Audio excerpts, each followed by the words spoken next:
Welcome to the Never Been Promoted podcast, where we're all about helping you cut the tie to all that holds you back. The excuses, the fears, the people, that sense of entitlement. Cut the ties so you can unleash your inner entrepreneur. Your host, Thomas Helfrich, is on a mission to make more entrepreneurs in the world and make them better at entrepreneurship. Hey, welcome to Never Been Promoted. Hi, I'm Thomas Helfrich, your host. We're back again live. Today, we're going to be talking about an entrepreneur's journey, building a short-term rental, high-end short-term rental management company.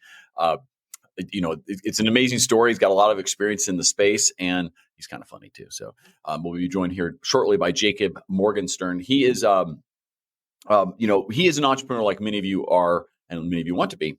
And, we met a few times in the past, and he really liked the mission of what we have. And this is why he's coming on to kind of talk about it, is because I really want to help entrepreneurs get better at entrepreneurship, cut the tie, so to speak, to all the stuff that's holding you back.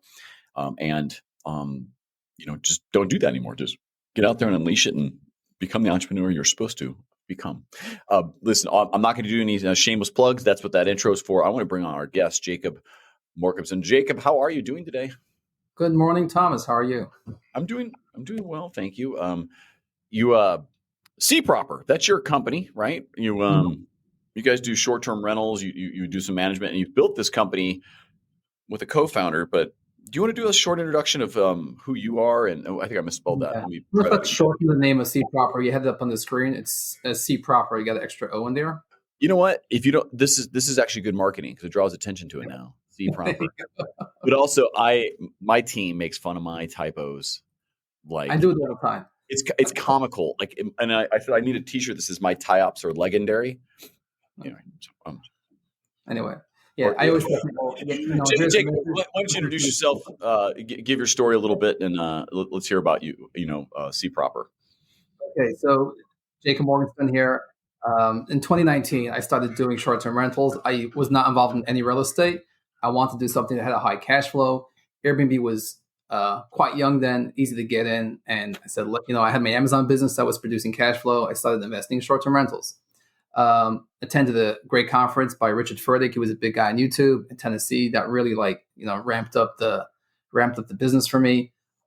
Just getting together with 30, 40 people for a couple of days and just got me more serious about the business. I started buying vacation rentals with my own money. Again, interest rates then were about 3%. Prices right in 2019 were way lower. However, I started to see where the Airbnb market was getting more saturated, and I was having some deja vu because I was in the Amazon business from 2015, and then things started to get also more saturated. Wasn't just putting a listing up on Amazon. I saw the same thing was going to happen with Airbnb. And that's why that conference in Tennessee really helped me shift my focus and say, okay, just having any kind of just a house, a 2-3 bedroom house is not going to cut it anymore. You have to be unique. And that started my brain started going all kinds of directions. Maybe do glamping, which is glamorous camping. If you're not familiar with what that is, it's a nice tent with a mattress out in the woods instead of sleeping on the ground. I looked into that. But I settled on doing larger homes because the larger homes, I just would go on Zillow, look for houses. 95% of the homes available were 3 or 4 bedrooms. But if you're looking for a 7 or 8 bedroom home, that's hard. And I was thinking to myself, I was like, a motel's kind of trashy. Wasn't interested in doing a motel. But you think about it, you get a family coming together for a wedding, grandpa's birthday.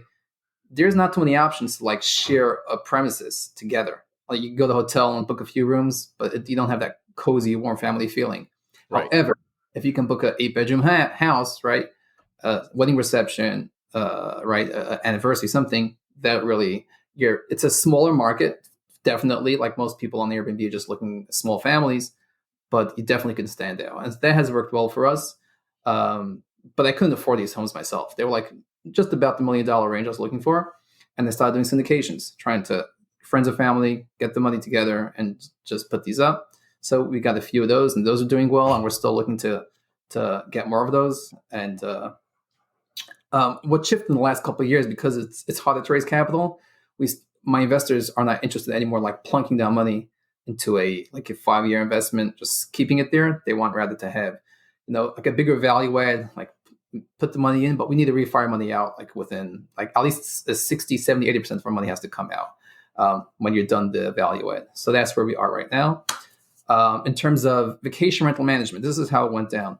So my first, or my second actually, the first one just lasted 5 months. I got thrown out by the HOA in New York. But my first HOAs. HOAs, yeah. I still deal with that. Bored old people who run them. That's what it is. Yeah.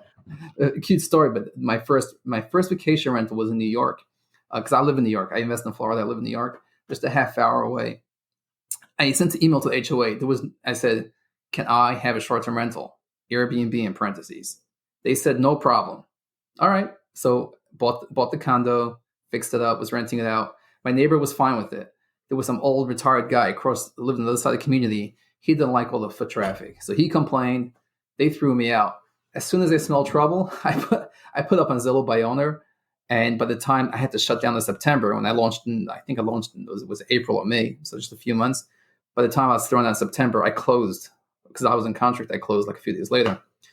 The new owners moved in. It was about mid-September. The HOA calls me and says, Jacob, weren't you supposed to stop doing your operations in September? Because they allowed me to honor my future reservations. So I shut my calendar in September. They said, it's past September 15, and there's someone pulling up here. I say, yeah, that's the new owners. That's not me. And they're all like, oh, you sold it that fast. Yeah, but the little did they know I listed that house. Anyhow, back on track. So in 2019, I bought 2020, right when COVID started, the world was coming to an end. I bought a home in Kissimmee, Florida, which is right near Disney, 50 minutes to Disney. And again, this is after attending the conference, taking courses, books. I actually wrote my own book on short-term rentals. And my property manager would tell me, his name was Dwight, he would say, Jacob, you're so busy and you're booked. What are you doing? I'm like, I don't know. I'm just applying the principles I learned in the courses, the books, the conference. He's like, Jacob, listen, we're going to do this together. I'm going to find clients for you, because he was a great, great property manager, but he was not great at tech, very not tech savvy. He said, but he's a great people person. So he said, let me get the clients. And he does a beautiful job maintaining the property. As soon as something breaks, it got fixed. He says, Jacob, you're going to do the back end. And we joined and we built a small portfolio. It took us over a few months. We had 11 homes we were managing, but I exited the partnership because the homeowners, I don't know if you know Kissimmee, but it's a very saturated market. The homeowners are like, you're taking 20, 25% of management fee. And we're just making like $6,000 a month. They were happy because they were coming from, I won't name, but the big guys, the big property managers, they were coming from them. They weren't getting booked. The listing wasn't done right. There was no SEO. The pictures weren't great. So we really got them to a better place, but they still were like, hey, we're not making enough money. So I realized, let me just put my money where my mouth is. And just like I'm doing the larger homes, let me start managing homes that can rake in more than $150,000 a year and just take a 10% cut. So everybody's happy. So 10% is not a lot if you're doing $150,000 a year. So that's the sweet spot. And that's what we're after. So doing syndications as well as trying to find management contracts. What's up? Will you define what a syndication is? Just so I think I understand it, but maybe not. I'm sure other people might be like, what does he mean by syndication? Because every time I see that, it's usually involving like illegal activities. You see it on TV. So it could get like, in a sense, you are selling a security. So you have to be registered, with the, what are they called again? SEC. The SEC, right? It's a 506B, 506C, depending what you have, you can market to the mass public. But what essentially is what you're doing is you're selling security, you're selling shares in real estate. The good thing about the syndications in real estate is it's not like a stock. You actually own something, you can touch it, it's tangible. I let my investors actually visit the property. So let's say, for example, buying $1 million house, and I would tell my investors, hey, I need to raise $400,000. That's the down payment and closing and some furnishings. But that $400,000 will give you, let's say 50, 60, whatever it is, % equity in the house. So we would raise the money and, we would put on Airbnb. We would open up LLC and everyone's percentage, like there were 2 investors, 3 investors, we would just cut that up. Yep. Say, no. And as you look at like those out there that are thinking of like syndication as a way, if they're in real estate, that owner though can't force partition, which means they can't force a sale if they want out because of it. Is that correct? Well, Yeah, and you mean what we could do is I can actually sell it to another LLC. So if I want to be a badass guy, I can actually say, okay, you know what? I'm no more partners. I'm going to refi, sell it to. I'll actually sell it to another LLC. So some people do that, but I wouldn't do it to my investors. Right. I've never done a But capital your call investor either. can't force a sale though of it. They're No, just an equity part. The point is that you'd still, and the reason I asked that is because this notion of forced partition means someone that goes, "Hey, I want out of this property." A court could say, "Well, you now all have to sell it because this one owner wants it." In this, they're just a shareholder of equity only when there's a liquidation event with it. right. But what they can do is in our operating agreement, they can actually say, this is how much I want. Like, let's say my equity is worth 20 grand. They can try to sell it. They have to sell it first to the other members of the LLC. If no one offers, they can sell it to an outside party upon the approval of all the members. So there is a way out, but it's on them. Yeah. So they could do, you got first right of refusal into the who gets the equity piece. Exactly. And then, but all you said all have to agree, or it can just be majority? It could be a majority. I'll have to check the operating agreement. We never did it, never executed a sale. But I would do it a majority by equity, which means you approve it. yeah. That's how I would do that one. They all have to approve it to overcome you or you. Yeah. But you know a lot, Thomas, about the syndications, so I can tell. I don't. I just, the 1 year I think I went to law school. I remember that. So that's about it from the and maybe a little history in the mortgage business and real estate business. But it's a cool model because then if somebody who really understands that piece understands they have a piece of a property that's now cash flowing. So if they're 50% equity owner, let's say somebody gives you the money just for simplification of math, and you're getting $1,000 profit on the property, and you've agreed that, hey, do they get 50% of the profit too each month? Yeah. So what I would tell my investors is, before I answer the question, one thing before I forget, the reason why I went into short-term rentals is because I said, let me go on vacation without having to pay for it, just enjoy my Airbnb. And I'll tell my investors, we have it. Every 10% equity you own, you get one free night. So if you own, 30%, that's 3 nights a year, and that rolls over up to 5 years. Now, back to your question about I think it's a good selling point for investors, so they can go and take advantage, and they do. Yeah. Back to check on their property, check on their asset too. Of course. Yeah, exactly, and enjoy it. Right. It takes away your selling silver mines out in Arizona, right? I knew a guy that did that. He went to jail, got caught at the Miami airport. Anyway, keep going. Yeah, no, I lost you. They didn't exist. That's my point. So you have guys that have. So you have it. They bought it. So how does it downstream work? Yeah, so as long as their money's in the investment. So in other words, the way I get the money out is by doing we have to have the property appreciate, and then we could refi it. But as long as their principal is in the property, I offer them 8% preferred return, which means the first 8% profits which come in goes to the investors. The remainder gets split the way we split our equity. So whatever equity is it 50-50? Is it 60-40? 60 for the investor, 40 for me, the GP. That's how we'll split the remaining profits. So the first 8% goes to the investor, and then we just split. Oh, so they get 8% off the top, and then it's cut after that. And plus another 50 or 60%. Yeah. Right. And do you guys ever put it all back in and say, hey, do you want to liquefy this event? This is a good property. We're probably going to hold it. Let's just put all profits back into paying it down, or do you always take the cash flow? So on 2 syndications ago, I told them, listen, the first 8% goes to you guys. From 8 to 11%, we're going to split the equity, and anything past 11% is going to go to pay down your principal balance. So if we get a 20% return, from 11 to 20, that 9% will go to pay down the balance of just pocketing money. But I feel like the simpler is better sometimes, and like investors, it's like some investors are like, you're making it too complicated. I was like, all right, let's just wait for the big refi, hopefully 100% out. And yeah. Exactly. The reason the next question to follow up to that is related, you're somewhat dependent on interest rates, right, as well. So as you have falling interest rates, your math changes of what you're going to go do with money versus buy, because those are opportunities before the prices range. You can get in, get refied. Now you have more capital coming in every month to go buy something else and qualify. So how dependent are you in your business on the rates, right, rising or falling? Very, very, very much. And I would tell this to the investors. I would say, and this is like 2 years ago when I started, people had a lot of cash. Everyone had their code, the idle money, whatever they're not supposed to invest in real estate. But let's say they washed whatever they got their hands on, right? People had money to park. And I would tell them, put it in for 5 years. I'm telling you, in 5 years from now, I'm sure the rates will go down, prices will go up, and it'll work out the math.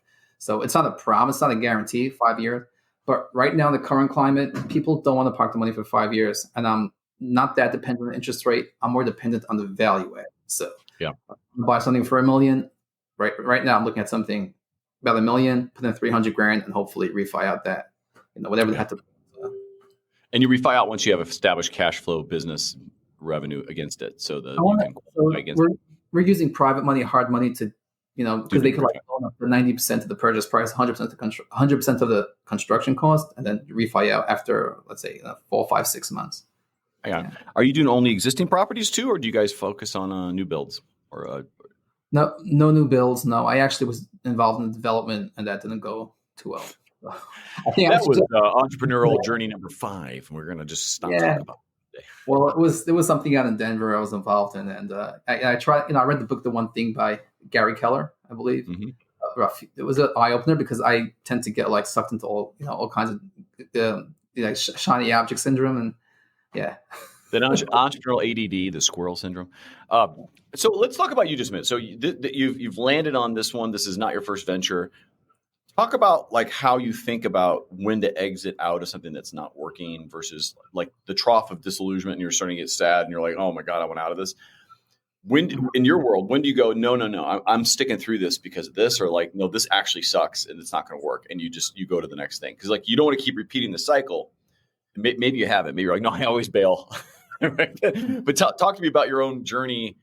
When you know, how do you know when to stick it out? How do you know when to get rid of it?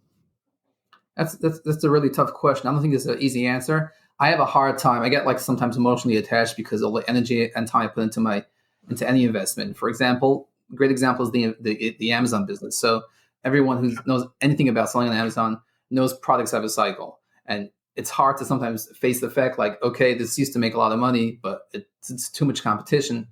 And instead of fighting other sellers coming in from overseas and trying to lower the price and just spending a fortune on a PPC, which is pay per click, it's just time to retire the product.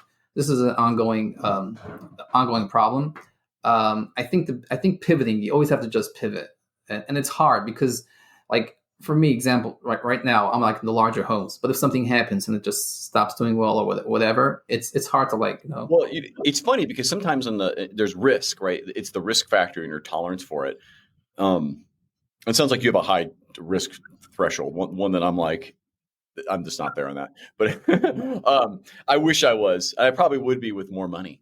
But then I'd be I lost it all. Then I'd be anyway. So the point is, but then you look at it and you're could you, when we looked at rental properties, what I didn't want was the middle ground, right? Mm-hmm. Where it's 2-bedroom, 3, if you look at condos, let's say in Florida, for example, I was the better buy, because there's so little capital relative to what your rent could be, was a studio, a no bedroom, and get that one that no one wanted to live in, but it's a fantastic one to rent to a couple. Or a couple with a baby, because it's so much cheaper to buy. You can almost pay cash for it, which means you can afford the management fees. You're talking 20%, and still make money on rental. Because a lot of times when you buy rental properties or something else, or sometimes you just manage them. But the point is, you can't make a profit because all these management fees get in the way, and they are your profit, and all the profit goes to having someone else take care of it. And if you're not local, you can't do it. So. But the point being is you've said, hey, I'm going to go this because there's a space there that has the numbers right. The middle ground where everyone's at and playing, it isn't. But then you, like I said, the other way, if you ever looked at the other way, we're wow, we're going to do super small properties, and these are the completely intimate ones, because they used to be $130K for a little studio condo, as opposed to 1.3 million for the 4-bedroom. It's I could buy 10 of these. Right. Anyway, so how do you approach that though? When you said, I found this, but do you ever look at it and go, it'd be so much easier if I just got these little guys? Or the other way, go get the $10 million property. How do you do that? Here's the way I think about it. So when it comes to managing any short-term rental, be it a 1-bedroom or a 10-bedroom, the software costs are the same, right? That's easy to understand. The back-end office is the same cost. One guest to speak to. It's just a larger property, which means a longer cleaning time. It's harder for the cleaners. That's all. So there's a higher maintenance for sure on it as well. Yeah, and I always tell people say and the smaller properties, if you're charging $50, $75 a night, you're gonna bump to lower class people. They're gonna steal things, break things more often. Whether the guys that are spending thousands of dollars, if they break something, they'll pay for it. So it's just a different type of. So that's a good consideration. Who's going to be renting it, and et cetera. Yeah.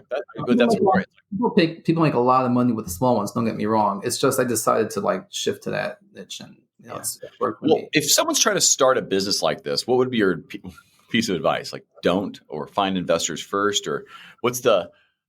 If you could do it again, how would you have started differently? I mean, you just answered the question because I've made that mistake twice. I actually last year lost a lot of money because I was new with the syndications. I was a little, like you said, I have a high threshold of risk and I pay for it sometimes. There were 2 properties I had under contract and I was so gung ho and so overconfident I'll raise the money that when my mortgage broker said, Jacob, your money's going hard, right? Your deposit money one was 18, one was 12, like 30 grand right there. It's going hard. Do you want to back out of the contract? And I was like, no, I'll find the money. And then I lost money like that. So biggest thing is have your investor, at least a soft commitment, but someone that shows real interest, show them the deal and then go on the contract. Instead of doing the reverse where I didn't want to like put the time in to analyze a deal and just before I had it on the contract. And I had, I gave myself like 2 weeks to find an investor. But yeah. Are you married? Because I don't see this. This as being hey, honey, here's the thing. So I'll tell you, I'm married. I got 8 children. The problem is, in the beginning, I learned the hard way. My wife she's a pretty smart lady, and I didn't listen to her enough. And I think I once heard statistically married men are more successful than single men just because they have someone to bounce off ideas. So I had the partner, but I didn't take advantage of it. But these days, everything bounces off my wife. But in the beginning, it was just like, yeah, I can do this. I know what I'm doing, and I paid dearly for it. So on this last example last year, did you not bounce that one off, or did you guys both go, ooh, we didn't get that one right? I didn't bounce it off my wife. The thing is, it was Passover time, and we were actually in one of my Airbnbs for Passover. And I told my wife, trust me, I know I'm under contract, and usually I am not going to be involved in this. I won't think about it. I won't talk about it. So I was in contract Passover. After Passover, I came back to New York. I was like, okay, let me start raising money. And they only had a few days. I let the money go hard. So I did not involve my wife in that one. See, you didn't learn. You got to learn. Always involve her in. Even if she says she wants to, like, I really need you actually here because do you feel like when you're getting too excited for a deal, you're like, that's when I got to bring her in because I feel like I'm getting too emotionally connected to something? It's for sure. It's for sure when you get excited over something. And I've made this mistake plenty of times. Yeah. Well, I think so. I always look for these like reflection points, right? Because I know when I get super excited, let's say for trying a new tech or like, oh, it's going to go high level. I'll buy it for the year. And then I'll be like, it'll sit there on the shelf, get crickets. And I'm like, damn it. And so I always take the pause now. If I'm about to put the credit card down, who's going to manage the thing I'm about to go pay for? Or what is that person going to go do? And it's been very helpful to save tens of thousands of dollars since then. If I had my wife involved in all these conversations, I'd probably never spend anything. She'd be like, no, you don't need it. You don't need it. You don't need that. You don't need that. Why do you need that? So I probably should bring her in. Do you give yourself like a day pause or a 2-day pause before you sign up for something? Yeah, I will usually. I usually just do it anyway to see what kind of discounts their marketing downstream will send me. Like, yeah, I'm not really sure. Price is my biggest objection, and see what they come with. Okay. If you do that, because like yours is a different world, but just advice out there. If you always pause, know that I never fall for, hey, this is expiring in 30 minutes. Like, oh, good. I'm going to let it expire then because I'm not making that decision. Let things expire. Don't worry. People will come back with another offer if they have any marketing. And if not, don't worry about it. It wasn't meant to be. It's okay.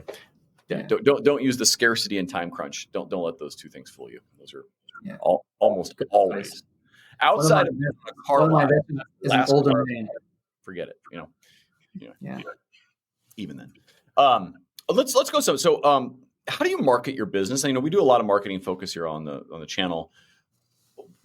Are you like what's your strategy on that versus like the main strategy versus like the extra 10% strategy that the main one doesn't work? Like, how do you work through your marketing on a property? So, or two things. Wait, I'm sorry, renting the property, but also finding them. Right. And this is, I would say, if you ask me, the biggest challenge in the business is growing the short-term rental management side. Thank God I'm in the place where finding money for syndication is not that hard as it used to be. But managing short-term rentals, I feel like people that know me are so excited about me, but then just trying to find the cold outreach is tough. I'm not. What do you mean by that? Just so everyone's clear. other people own the properties. You're just managing the rentals. You're the 20-25% person that you're charging 10 or whatever it is. You're Yeah, providing an alternative to other local management. exactly. Okay. Exactly. And we're quite comfortable doing this anywhere in the United States.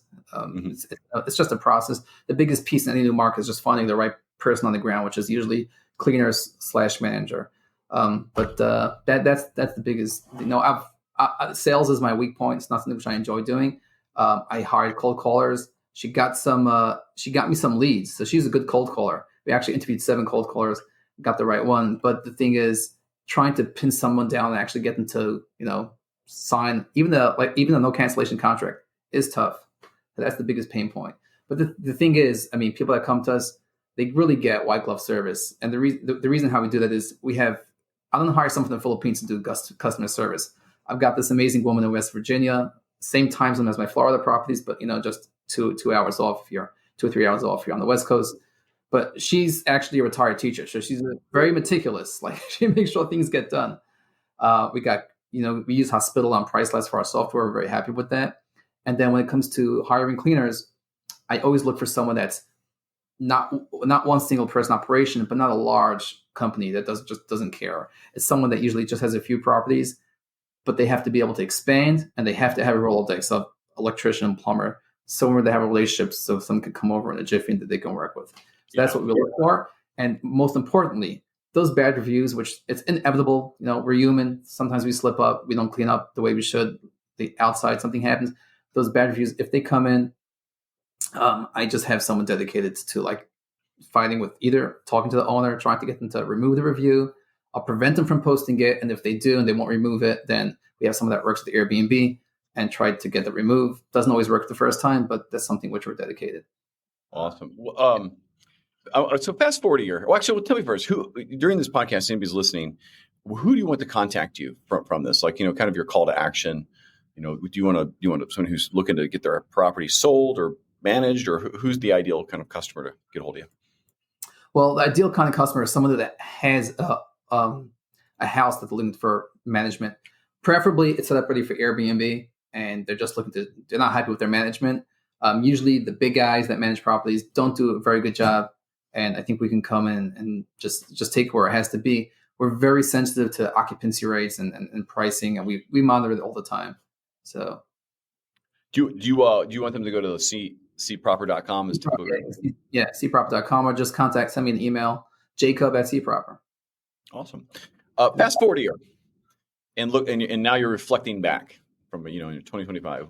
What is it you've accomplished in the next year, or what shiny objects did you avoid? Say that to look back and be proud. Okay, 2 shiny objects I've avoided. I'm very proud of that. I actually have a car on Turo, and it's doing quite well. Turo is a car rental platform, and the manager was trying to get me to send more cars. And I was thinking of going to swaplease.com, and you could take this idea and run with it if you like this business idea. Go to swaplease.com, look for people that are looking to get rid of their leases. So you just take over the lease payment. Say it's like $500 a month. You give it to a host on Turo. I've got a great guy in New York, they really do well, and make that spread. That's one shiny object I avoided, and my wife told me to stay away from that. She's like, don't get involved in more businesses. Another one is just, I have some friend in Israel who's part of Pace Morby's Subject 2 group, but that Subject 2 is about, let's say someone's selling their house, you just take over their mortgage. So it works very well in today's high interest rates, where you can take over someone's house, pay the seller, give them some money up front, and then just take over their mortgage, and maybe they have a 3 or 4% mortgage. And or wholesaling houses, finding homeowners that just don't want to go on the MLS, but that's just a shiny object which I've avoided. So proud to say. You should. Yeah. We recently had a guest on that does. I don't know how he does this. He must be the most amazing sales. I'm still trying to get my head around why people would do this, because I think it must be a tax reason. But here it is. They basically find somebody who has a free and clear property or very near it, and then they buy it without buying it. They buy it, and then they immediately go find a lease option person to come in. And then they basically make money on that lease option. They make money on the payments, and then they make money on the equity event 2-3 years down the road. And they actually never use their money to buy it. It's like, and I'm like, why would somebody sell their house and be the mortgage to the next person when they could just get cash. And I'm just trying to get my head around. I don't know if they pay a small premium for that or something like. So if the house is listed for 100, they say, hey, we'll give you 110, but you're going to mortgage it to us, and they don't have to qualify. Anyway, because they want to be the bank. I see your wheels turning in your head. I'm not telling you who that is because you're going to call them up and you're going to be like, hey. I'll tell you right now, we're looking, there's a 91-year-old woman who owns a beautiful property. She wants 1.4, we want 1.2. And she tells me, I learned this in school with Hayden Crabtree. If you look him up on Amazon, he's got great books. He taught us to always submit a letter of intent to buy something, give them 3 options. I gave her 3 options. She took the option 3, which is the one I wanted her to take, but she wouldn't budge on the price. But let's get out of the weeds. The point is, she wants to be the bank. She doesn't want the bank to make money. So she wants to give me 3% interest, which is great, but for 3 years, a 3-year balloon, which means in 3 years we got to refi the property. And I'm like telling the listing agent, I'm like, well, how much is she going to make from that 3% over 3 years? She's 91. Like, come on, like. But people want to be the bank. Wants to take it all with her. I'm going to bury it with my body. Yeah, she's a smart woman. Yeah, she's going to balloon that shit up to 20% on you, and you're going to be like, oh, she's so dirty. Why would she do that? Well, she gets pure interest basically then for it. That's what she gets. Yeah, but again, I understand that. So in his model, by the way, this guy, it's a principal payment too. So every time the person pays, they're actually just paying pure principal down. So they're getting an equity spread. Anyway, I don't know. I mean, the fact that he pulls that off, I'm like, well, hell yeah. You have a no risk way to make money 3 times on a property. I don't know how you sell that, but anyway, good for him. But one fact, how easy is it for him? Like wholesaling is the same thing. They make money on paper. They're not actually putting money down. But I know it's a tough business. So sometimes things seem glitter in the front. I think all business is tough. It's more the attitude than the actual business event. But hey. Awesome. Jake, if there was a question today I should have asked you, but I didn't, what would that question have been? How much money is in my bank account? Oh, let's go with it. Your total bank account or just one single one? It's okay. Let's let's see. Maybe call what can I offer? A call to action? Oh, I thought you were going to actually answer that. I was like, oh shit, you're right. I would never have asked that. But if you'll answer that, I want to know. I don't want to know that. Call to action. It's negotiable. Whatever you feel you can get out of me, let me know. But I think offering a free listing copy, SEO, so you show up in search results for new owners, that adds a lot of value. We can do a free month of management. So, and here's the best call to action. I think this is the easiest one. People don't know who C Proper is. Like, yeah, Jacob seems like a nice guy, I hope, but who says he can perform? We can do no. We'll do a contract. Just know what our responsibilities are towards our clients, but you can cancel it at any time. So you're not sucked in with us for 6 months, 9 months. We just ask you to respect the future reservations. So you can cancel, but whatever future reservations are coming in, just honor those. I think that's an easy. That's an easy one. I mean, that's not a terrible ask. I like that. All right, you do that. Thank you, by the way, for coming on today. This is you have a cool business, and I would let me find your LinkedIn stuff. I'm gonna share that real quick. I encourage people just to come talk to you about some of the stuff because you got a lot of energy and you got a lot of ideas, and I know we're focusing more on Thomas. Well, I appreciate that. But you really do. Like, it's fun talking with you because it's like you're a hustler and you've built stuff and you've failed and you just kind of keep getting up. And it's like, you can't keep you down. You're like, there it is. So LinkedIn.com. It's Jacob Morgenstern. Check it out. I tell people, I maybe don't take meetings one-on-one, but if someone comes out and said, I would try to I'd convince them to take time with you. Let's say it that way. If you're out there. Okay.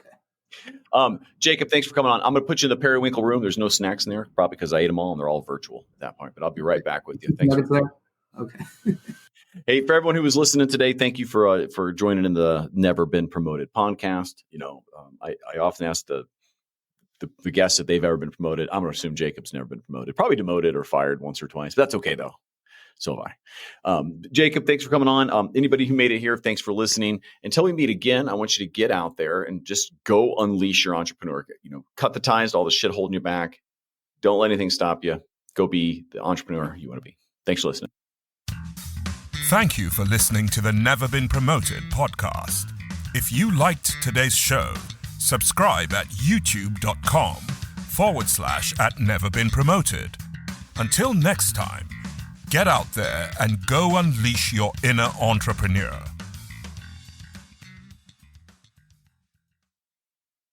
Thanks again to InstantlyRelevant.com for producing the show, all the social media, all the content, posts, articles, everything. Could not do it without you. InstantlyRelevant.com. Check it out. They're awesome. Once again, InstantlyRelevant.com.